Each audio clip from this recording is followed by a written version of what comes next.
There is a kind of violence that leaves no fingerprints.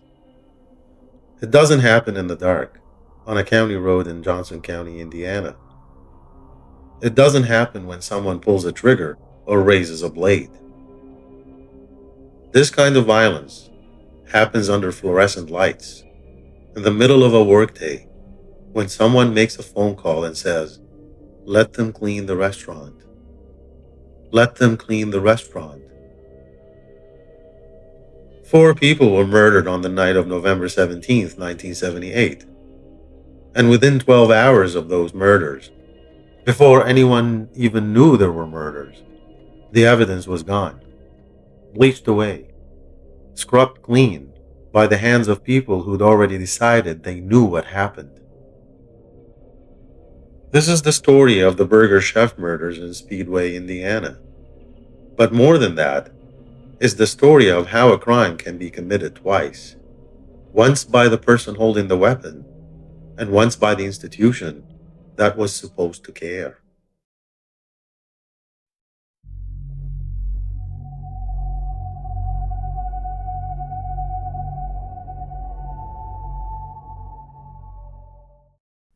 To understand what happened at that Burger Chef, you first need to understand what kind of town Speedway, Indiana was in 1978.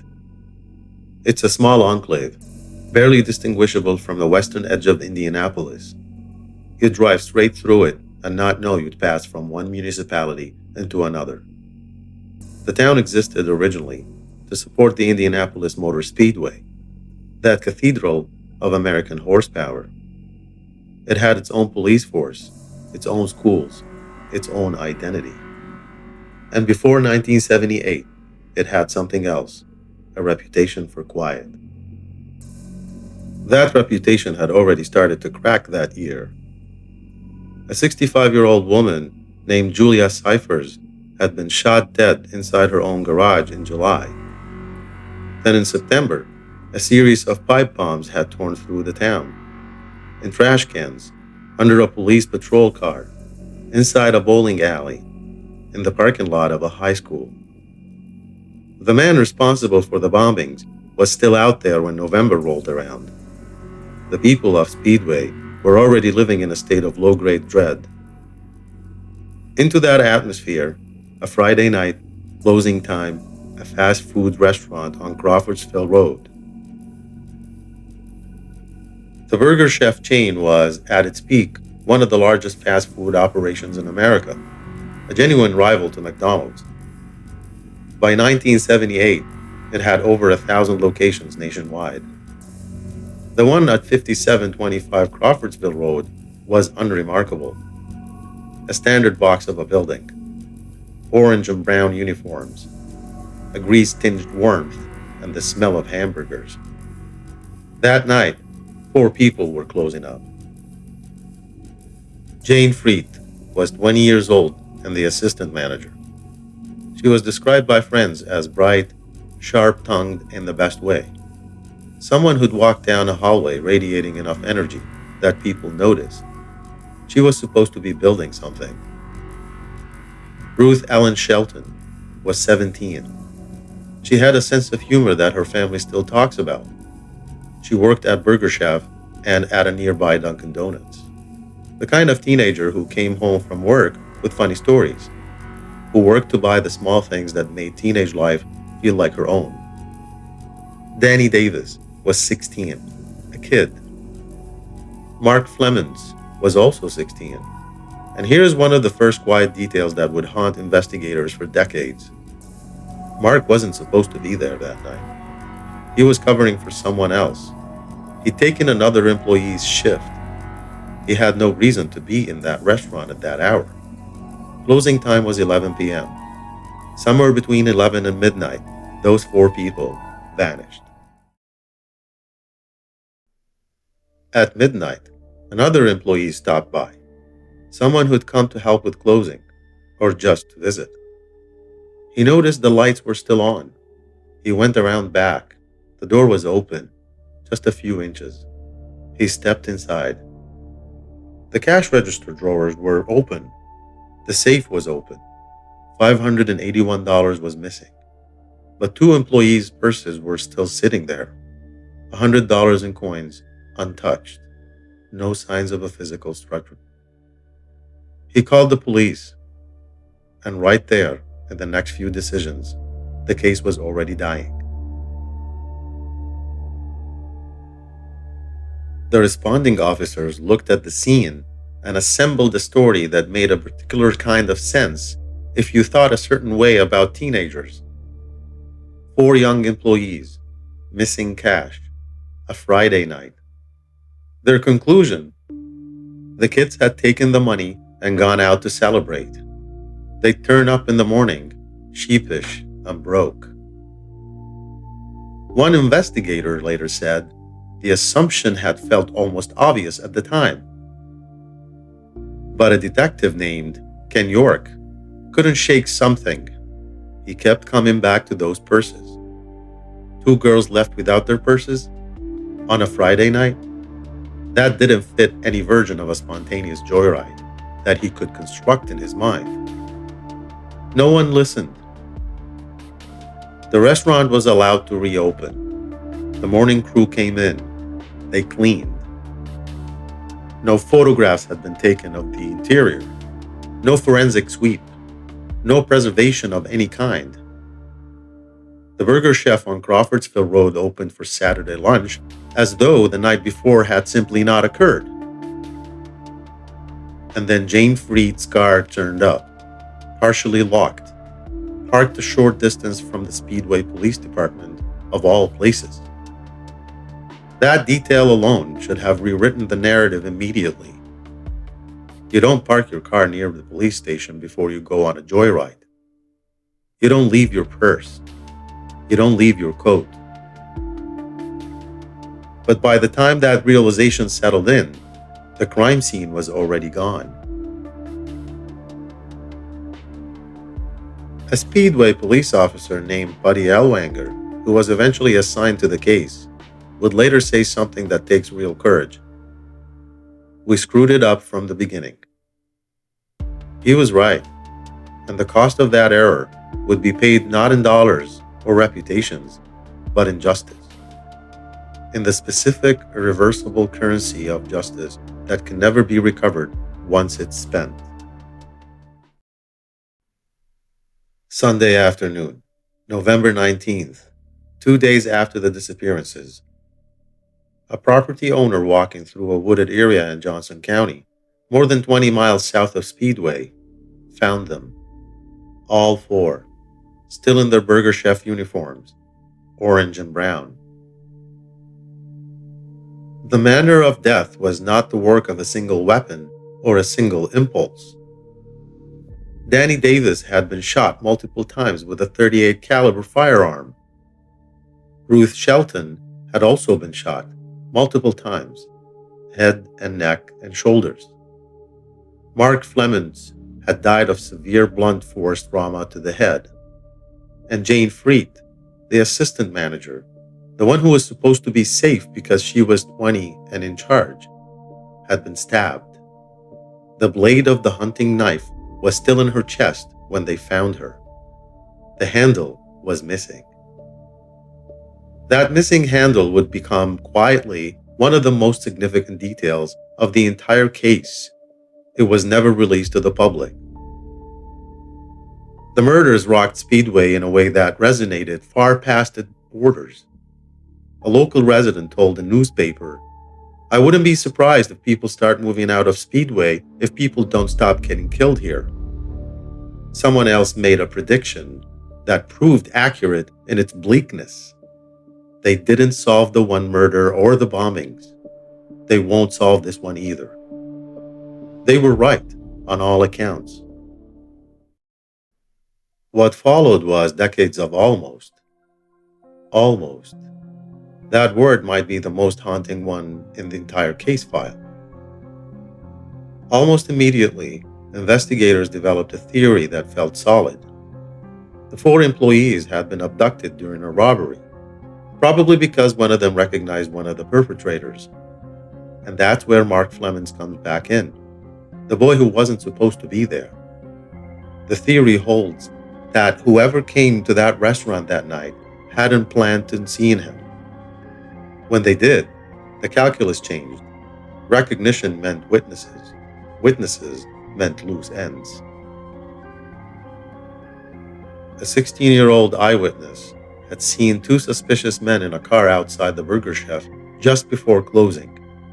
Both white, both in their 30s, one with a beard, one clean-shaven with fair hair. Police created composite clay busts of both men, images that still circulate today.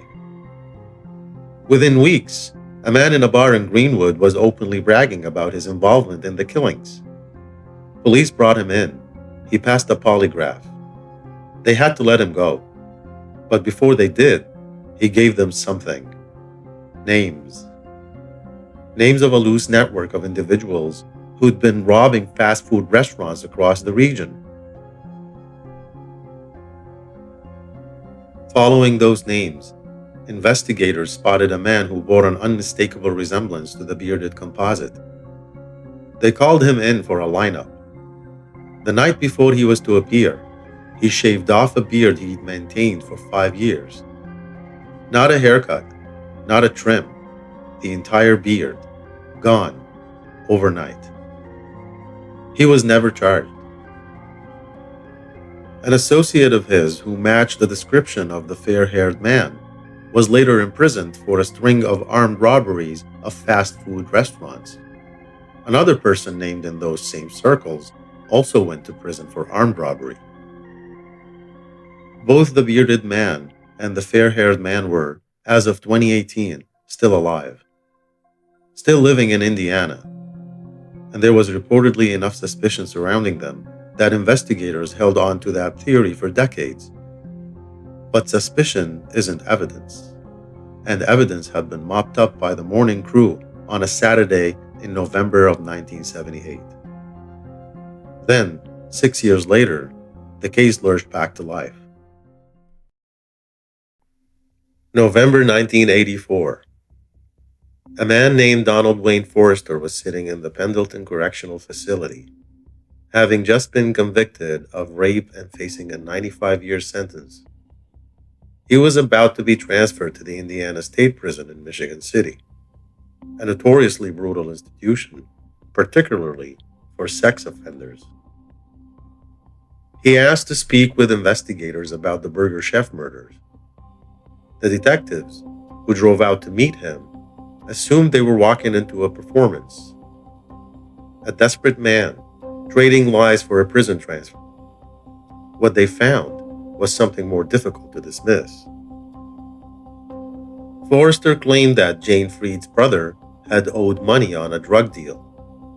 He said that he and several accomplices had gone to the restaurant that night to confront Jayne, to pressure her, use her as a leverage against her brother. He said that Mark Flemmonds, the boy who wasn't supposed to be there, stepped in and protected her. That Flemmonds fell and struck his head on the bumper of a car. That believing Flemmonds was already dying, they made the decision to eliminate every witness in that building. He claimed to have personally shot Danny Davis and Ruth Shelton. And then the detail that made investigators go cold. He described the hunting knife. Specifically, he described the handle, the missing handle, a detail that had never been made public. When they drove Forrester out to Johnson County, he directed them to the exact location where each body had been found. Not approximately, not to the general area, the exact spots. His ex-wife led investigators to the septic tank of a house where Forrester had once lived. They found spent .38 caliber shell casings. Detectives spent 2 years believing they'd found their man. 2 years of building toward charges. Then on November 14, 1986, someone inside the department leaked the details of Forrester's cooperation to the press. 3 days later, Forrester recanted completely. He claimed coercion. He claimed his confession had been fabricated. Whether he recanted out of fear of retribution from his former associates, or whether his confession had always been an elaborate construction, no one ever established with certainty. The shell casings found in the septic tank turned out to be 22 caliber, not 38. There were inconsistencies in his account of how the victims had been restrained. But there were also things only someone who had been in that field on that night could have known. Donald Wayne Forrester died in prison in 2006 of cancer at 55 years old. Whatever he knew, everything he knew, is gone.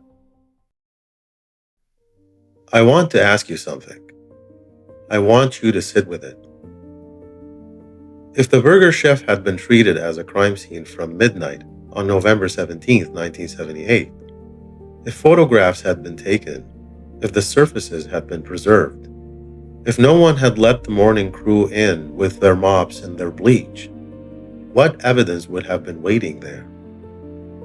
A palm print on a counter, a footprint near the back door, a fiber, a hair, a stray 38 casing that didn't make it out in someone's pocket. One piece, just one, that linked the name to that restaurant on that night. We don't know what was there. That's the unbearable part. We will never know, because it was destroyed before anyone thought to look for it. The families of Jayne Friedt, Ruth Ellen Shelton, Danny Davis, and Mark Flemmonds have lived for nearly 50 years in that specific kind of limbo that only the survivors of unsolved murders understand. The not knowing, the watching of every lead dissolve, the decades passing. In 2018, the community of Speedway raised money to plant 4 red oak trees in Leonard Park, one for each victim. The original fundraising goal was surpassed in less than 24 hours. A marble bench was installed. A dedication ceremony was held 1 week before the 40th anniversary. The building at 5725 Crawfordsville Road was demolished in 2024. A Cashland pawn shop had occupied the space for years before that. The bricks are gone now.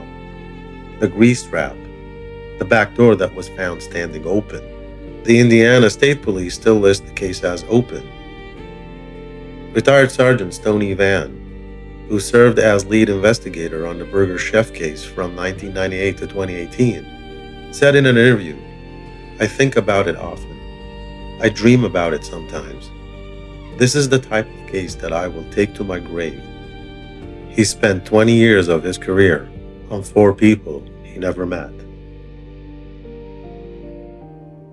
Here's what I keep returning to. 2 suspects, believed by investigators for decades to be the most likely perpetrators, were reportedly still living in Indiana as of 2018. Still alive.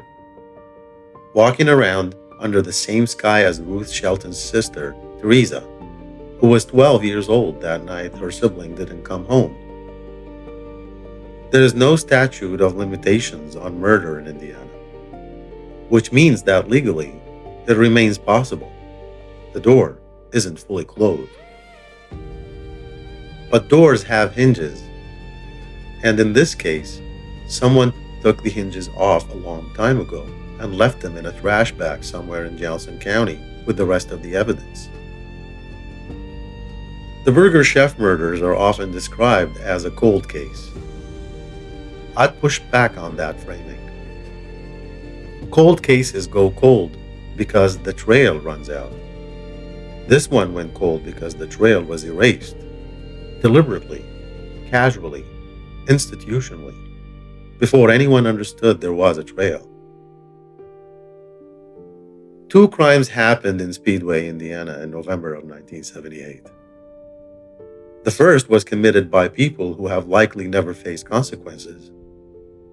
The second was committed by a system that decided in the space of a few hours that 4 people in a fast food uniforms were more likely thieves than victims. One of those crimes had a witness, an off-duty employee who walked in at midnight and saw the open safe, the open door, the absence where four people used to be. He called the police, and the police made a decision. The rest is a silence that has lasted nearly 50 years. Thanks for watching Obscure Ends. If this one stayed with you, leave it in the comments, and subscribe if you want to keep going down the dark road. There's always more at the end of it.